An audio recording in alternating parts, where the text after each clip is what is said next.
온 마음을 다해 주님을 찬양합니다. 그 선하심에 고요히 감사하며 그 놀라운 평화를 누리며 나 예수님과 함께 걸어가네. 나 성령님과 새 날을 여네. 지나가 넘을 어둠의 날들이 무겁게 내 영혼 짓눌러도 오 주여 우릴 외면치 마시고 약속의 구원을 이루소서. 우리 함께 고백합니다. 그 선한 능력 우릴 감사시니 믿음으로 일어나를 기대하네. 주 언제나 우리와 함께 계셔. 하루 또 하루가 늘 새로워. 함께 고백합니다. 주께서 밝히신 작은 불꽃이 우리의 삶 어둠을 헤치고 타오르네. 그 빛에 우리 모두 하나 되어 온 세상을 비추게 하소서. 이 고요함이 깊이 번져갈 때 저 가슴 벅찬 노래 들리네. 다시 하나가 되게 이끄소서. 주님의 빛이 빛나는 이날 그 선한 능력을 믿음으로 일어나를 기대하네. 주 언제나 우리와 함께 계셔. 하루 또 하루가 늘 새로워. 우리 목소리로 함께 주님을 찬양합니다. 그 선한 능력 우릴 감사시니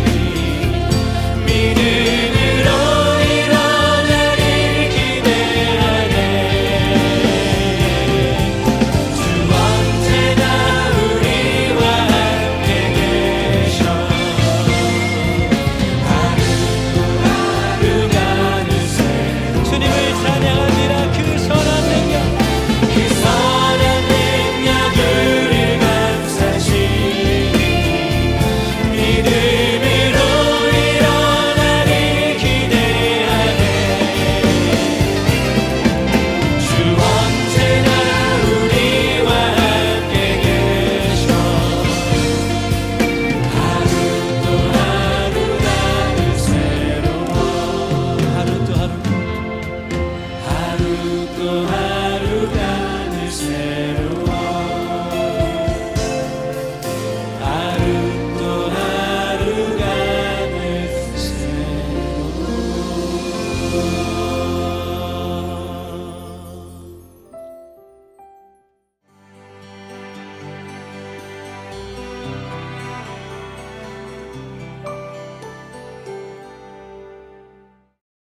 오늘의 말씀을 같이 읽겠습니다. 에스더 9장 1절부터 16절입니다.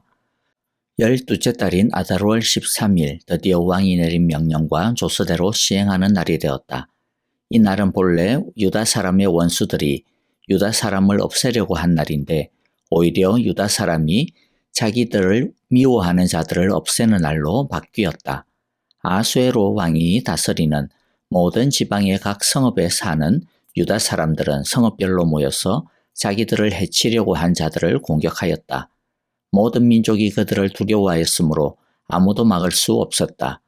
각 지방의 대신들과 제후들과 총독들과 왕의 행정관리들은 모르드게가 무서웠어도 유다 사람들을 도왔다. 당시 모르드게는 왕궁에서 실권을 잡고 있었고 그의 세력은 날로 더하여 갔으며 그의 명성은 전국 방방곡곡에 퍼졌다. 유다 사람들은 그들의 원수를 다 칼로 쳐 죽여 없앴으며 자기들을 미워하는 자들에게 하고 싶은 대로 다 하였다. 유다 사람들은 도성 수사네스만도 그런 자들을 500명이나 처형하였다. 바산다다와 달본과 아스바다와 보라다와 아달리아와 아리다다와 아마스다와 아리세와 아리데와 외사다와 곧 유다 사람의 원수요 함므다다의 아들인 하만의 10아들도 죽였다. 유다 사람들은 그들을 죽이기는 하였지만 그들의 재산은 빼앗지 않았다. 도성 수산에서 죽은 사람의 수는 그날로 왕에게 보고되었다. 왕이 에스더 왕후에게 말하였다. 유다 사람들은 도성 수산에서만도 그들의 원수를 500명이나 죽였고 하만의 10아들도 다 죽였소. 그러니 나머지 다른 지방에서야 오죽하였겠소. 이제 당신의 남은 소청이 무엇이요? 내가 그대로 들어주리다. 당신의 요구가 또 무엇이요? 당신이 바라는 대로 하여 주겠소. 에스더가 대답하였다. 임금님께서만 좋으시다면 수산에 있는 유다 사람들이 내일도 오늘처럼 이 조서대로 시행하도록 하여 주십시오. 그리고 하만의 10아들의 죽음은 장대에 매달아 주십시오. 왕은 그렇게 하라고 명령을 내렸다. 수산에는 조서가 내렸고 하만의 10아들의 죽음은 장대에 매달렸다.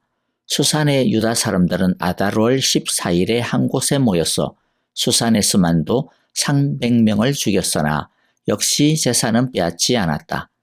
그러는 동안에 왕이 다스리는 각 지방에 있는 나머지 유다 사람들도 지방별로 함께 모여 조직을 정비하고 자체 방어에 들어갔다. 그들은 원수들을 무려 7만 5천 명이나 죽였으나 역시 재산은 빼앗지 않았다. 아달월 13일 드디어 결전의 날이 되었습니다. 이날 두 개의 서로 대조되는 두 개의 명령이 정당하게 시행될 수 있었습니다. 하나는 하만에 의해 먼저 내려진 것으로 유대인들을 죽일 수 있고 그 재산을 빼앗을 수 있는 조서이고, 두 번째는 모르드게에 의해 내려진 것으로 유대인들은 자신을 죽이려는 대적에 대항하여 정당한 자위권을 발휘할 수 있다라고 하는 조서입니다. 그런데 비록 유대인들이 자위권을 가지고 있게 되었다고 하지만은 그러나 유대인들은 여전히 소수민족입니다. 만일 여러 민족들이 힘을 합하여 유대인들을 공격한다면 아무리 자위권을 가지고 있어도 그것을 막아내기란 쉽지 않을 것입니다. 그리고 막아낸다고 하더라도 많은 피를 흘려야 했을 것입니다. 하지만 하나님은 이 날의 싸움이 있기 전에 미리 이 날의 싸움을 준비하셨습니다. 그래서 유대인들이 이길 수 있도록 하셨습니다. 먼저 하나님은 하만을 제거했습니다. 왕의 진노를 사서 하룻밤 사이에 장대에 높이 매달려 죽임을 당했습니다. 하만이 왕의 진노를 사서 죽임을 당했다라고 하는 것은 비록 페르시아의 법에 의하여 법령이 취소되지는 못하였지만은 하만이 내린 그 조서는 이미 왕이 신임하지 않는 것이라고 하는 것을 보여줄 수 있었습니다. 그리고 하나님이 또 무엇을 미리 조치를 취했습니까? 그것은 왕후 에스더와 모르드게가 왕의 극진한 지극한 신임을 얻게 한 것이었습니다. 보통 반역자의 재산은 왕의 소유가 되었습니다. 그러나 왕은 하만의 재산 모두를 에스더에게 주었습니다. 그것은 그만큼 왕이 왕후 에스더를 신임한다라는 뜻이고, 또 왕이 이전에 조서를 내린 것에 대해 미안해하고 있다라고 하는 것을 보여주는 정치적인 행위가 되었을 것입니다.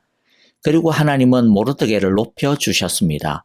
왕의 인장반지를 맡아 관리하는 사람이 되게 했는데 그것은 요즘 말로 하면 비서실장이 된 것입니다. 최측근이 된 것이죠. 그래서 3절과 4절의 말씀처럼 이 몇 개월 사이에 모르드게는 왕의 실권을 잡게 되었고 그 세력과 명성은 전국으로 퍼져 대신들과 제후들과 총독들과 관리들이 모르드게를 무서워하게 된 것입니다. 그러므로 이 싸움에서 확실하게 유대인들이 우위를 미리 점할 수 있게 하나님께서 만드신 것이죠. 하나님께서 이 싸움을 위해 이렇게 미리 준비하시고 예비해 주셨습니다. 이런 일련의 모습들은 다른 민족들이 관리들이 어디에다가 줄을 서야 할지를 분명하게 보여주는 확실한 사인이기도 했지만요. 그러나 무엇보다도 이것은 유대인들에게도 강한 확신과 자신감을 심어주는 것이었습니다. 죽을 수밖에 없었던 상황을 한순간에 바꾸어서 자신을 지킬 수 있게 해주시고 또 왕후 에스더뿐만 아니라 모르드게의 명성과 권세를 높이심으로 든든한 뒷배를 가질 수 있게 해주셨다라고 하는 것은 야, 하나님이 진짜 우리를 위해 일하고 계시구나. 하나님이 진짜 우리를 보호하시는구나. 하나님이 진짜 우리와 친히 함께 싸우고 계시는구나. 야, 이것은 우리가 이겼구나. 라고 하는 것을 확실하게 보여주는 산 증거가 되었을 것입니다. 우리도 오늘의 말씀을 통하여 확실하게 배우는 첫 번째 은혜가 바로 이것입니다. 하나님은 당신의 백성을 철저하게 보호하시고 지키시며 또 이길 수 있도록 준비하시고 예비하여 주신다라는 것입니다. 유대인들이 잘나서 이 싸움을 이길 수 있었던 것이 아니죠. 모든 민족을 하나님께서 두렵게 하셨기 때문입니다. 하나님은 친히 우리와 싸우시며 우리를 지키심을 우리 모두가 굳게 확신하고 붙들고 그러므로 일어나 우리 모두 믿음의 전장으로 나아가기를 원합니다. 시편 5편 11절 12절을 읽어드리겠습니다. 오직 주에게 피하는 자는 다 기뻐하며 주의 보호로 인하여 영영이 기뻐 외치며 주의 이름을 사랑하는 자들은 주를 즐거워하리다. 여호와여, 주는 의인에게 복을 주시고 방패로 함같이 은혜로 저를 호위하시리다. 아멘. 오늘 1절을 보면요. 그래서 하나님의 이런 놀라운 보호하심과 지키심을 이렇게 멋지게 표현하고 있습니다. 이 날은 본래 유다 사람의 원수들이 유다 사람을 없애려고 한 날인데 오히려 유다 사람이 자기들을 미워하는 자들을 없애는 날로 바뀌었다. 자, 그런데 여러분 이렇게 바뀌었지만 그러나 여전히 첫 번째 조서도 여전히 정당한 법적인 효력을 갖고 있는 것입니다. 그래서 유대인들을 혐오하거나 또는 유대인들을 죽이고 그 재산을 빼앗고자 하는 그런 어떤 못된 마음을 먹은 사람이 있기만 한다면 언제든지 하기만 할 수만 있다면 공격을 할 수 있었던 것이죠. 그래서 유대인들은 이를 위해 철저하게 대비를 합니다. 그리고 이날 자신들을 공격하는 자들을 대항하여 적극적으로 자위권을 발휘하여 이들을 물리쳤습니다. 그래서 2절에 보니까요. 아수에로 왕이 다스리는 모든 지방의 각 성읍에 사는 유다 사람들은 성읍별로 모여서 자기들을 해치려고 한 자들을 공격하였다. 유대 사람들이 누구를 공격했어요? 자기를 해치려고 한 자들을. 그러니까 유대인들이 먼저 어떤 사람들을 공격하지 않았다라는 거죠. 철저하게 자기들을 해치려고 하는 사람들만을 방어했고 또 싸웠습니다. 수산성에서는 하만의 10아들이 죽임을 당합니다. 유대 사람을 진멸하려고 했던 하만의 가족이 오히려 진멸당한 것입니다. 악인에 대한 하나님의 심판은 철저하게 이렇게 이루어집니다. 아달월 13일 전쟁이 끝난 후 왕은 에스더에게 전쟁의 결과를 자랑스럽게 알려주죠. 그리고 다른 요구사항은 없는지 묻습니다. 에스더는 수산성에 사는 유대인들만이라도 다음 날인 이튿날 14일 하루 더 오늘처럼 자신들을 공격했던 자들을 죽일 수 있도록 조서를 한 번 더 내려달라고 합니다. 그리고 하만의 아들들 시체를 장대에 매달아 주기를 요청합니다. 하만의 아들들의 시체를 나무에 매달기를 요구한 것은 단순히 복수의 감정으로 한 것이 아닙니다. 하나는요, 시체를 나무에 매달므로써 하나님의 진노와 심판이 이루어졌다라고 하는 것을 선포하는 행위인 것이죠. 에스더나 유대인들은 단순히 유대인들이 이때까지 받은 서러움을 이날 폭발시키면서 사람들을 때려잡은 것이 아닙니다. 이들은 최대한 사적인 감정은 자제하고 배제하려고 애쓰고 있습니다.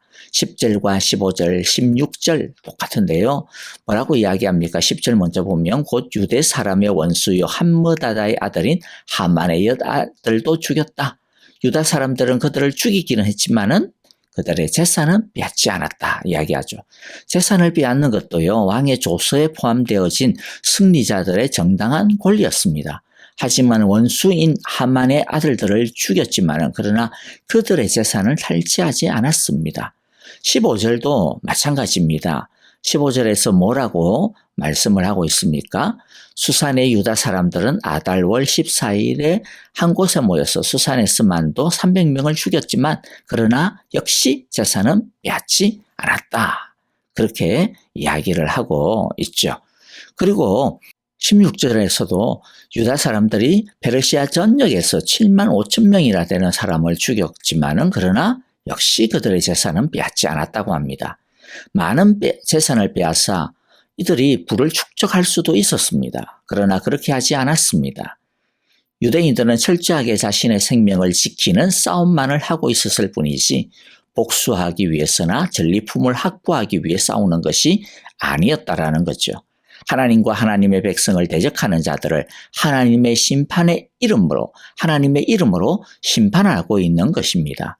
그래서 나무에 매단다라고 하는 것은 하나님의 심판이 이루어졌다, 하나님의 정의가 세워졌다라고 하는 것을 선포하는 그런 행위인 것이죠. 그리고 나무에 높이 매달므로써 일종의 경고를 하려고 하는 것입니다. 더 이상 의미 없는 무모한 싸움을 걸지 말라라고 하는 경고인 것이죠. 싸움을 피하고 싶은 마음으로 에스더는 이 일의 원인자들이요 주모자들인 하만의 10아들들을 나무에 장대에 매달게 해달라고 요구한 것입니다. 그리고 에스더가 하루 더 전쟁을 할 수 있도록 해달라고 한 것은 아직 전쟁이 마무리가 되지 않았기 때문입니다. 수산성의 하만 일가를 비롯하여 유대인들의 대적이 여전히 많이 남아있었기 때문이죠. 어정쩡한 상태로 마무리가 되어지면 양쪽의 불화와 갈등이 계속 남아있기 때문에 나중에 제국의 안정에도 좋을 것이 하나도 없겠다 생각 싶었던 왕은 에스더의 요청을 흔쾌히 허락을 합니다. 다음날 유대인은 전장을 재개해 대적 300명을 추가로 죽입니다. 에스더의 조치로 대적이 더 이상은 다시는 유대인들을 공격하지 못하게 됩니다. 사울 왕이 완성하지 못한 아말렉에 대한 진멸이 에스더를 통해 이방 땅에서 이루어짐을 우리가 또 볼 수가 있습니다. 우리가 여기서 배울 수 있는 중요한 교훈이 있습니다. 영적인 싸움, 죄와의 싸움은 철저해야 되고 단호해야 되며 끝까지 해야 한다는 것을 우리가 볼 수가 있습니다. 철저하게 끝까지 싸우지 아니하고 적당한 선에서 타협하면 죄라는 놈은 기어이 다시 살아나서 우리를 넘어뜨립니다. 그래서 우리의 문제가 무엇이냐? 죄와 맞서서 싸우기는 싸우는데 피 흘리기까지 싸우지 않는다라고 하는 것이 문제라고 히브리서 12장 4절에서 이렇게 경고합니다. 여러분은 죄와 맞서서 싸우지만 아직 피를 흘리기까지 대항한 일은 없습니다. 하나님은 이 말씀을 통해 강조하시려고 하는 것이 무엇입니까? 죄와 싸우되 피 흘리기까지 싸우라. 끝까지 끝장을 봐라. 라고 강조하는 것입니다. 우리는 힘이 들어서 피하고 싶어하고 좀 편하고 싶어서 피하고 싶어 하는데 그런데 그게 오히려 더 힘들어지는 비극적인 선택이라는 것이죠. 죄는 끝까지 우리를 지긋지긋하게 괴롭힐 것이기 때문입니다. 오히려 피 흘리더라도 끝장을 봐버리는 것이 결국에는 더 쉬운 길이라고 하는 것입니다. 이제 말씀을 마무리합니다. 오늘의 말씀을 통해 우리가 붙들어야 하는 은혜와 진리를 다시 좀 정리를 해보겠습니다. 첫째, 하나님은 하나님의 백성을 반드시 보호하고 지키심을 우리 모두 확신합시다. 하나님은 유대인들이 이길 수 있도록 하만을 미리 몰락시키시고 모르드게와 에스더를 미리 높이심으로 준비해 주셨습니다. 그것처럼 하나님은 오늘도 우리가 이 영적 싸움에서 이길 수 있도록 예수님의 십자가의 은혜를 주시고 성령을 부어주시고 또 우리 앞길을 미리 예비하여 주십니다. 하나님은 당신의 자녀를 반드시 보호하시고 이기게 하신다라고 하는 것을 우리 모두 굳게 확신하기를 바랍니다. 이 믿음을 가지고 우리 모두 담대히 나아가기를 바랍니다. 둘째, 우리는 영적 싸움을 하더라도 결코 사적인 감정이나 복수를 위해 해서는 안 된다라는 거죠. 우리는 하나님의 뜻을 이루기 위해 영적 싸움을 하는 것이라고 하는 것을 우리는 잊지 말아야 할 것입니다. 셋째, 우리는 영적 싸움을 끝까지 치루어야 합니다. 적당히 타협하는 것은 오히려 더 고생하는 길임을 기억합시다. 예수님께서도 우리를 위해 피 흘리기까지 순종하시고 죄와 싸우셨습니다. 그것처럼 우리도 예수님처럼 피 흘리기까지 죽기까지 죄와 싸워야 할 것입니다. 그러면 하나님이 결국에는 우리를 이기게 해주실 것입니다. 아멘. 이제 오늘의 말씀 기억하시면서요. 함께 찬양을 드리면서 또 중보기도하기를 원합니다. 오늘의 말씀 가지고 회개할 것 회개하고 결단하고 적용할 것을 결단하고 적용하는 기도를 드리기를 원합니다. 교회와 또 형제자매들을 위하여 기도해 주실 때 아프신 분들, 여러분들 한 분 한 분 기억하시면서 우리 함께 기도해 주시고 연루하신 분들, 양로원에 계신 우리 어르신들을 위해서도 기도해 주시고요. 또 우리 특별히 목장 선교사님들 위해서 기도해 주시고 또 우크라이나의 평화와 또 사역하시는 전만규, 김미정 선교사님 위하여 기도해 주시기를 바랍니다. 함께 찬양 드리겠습니다.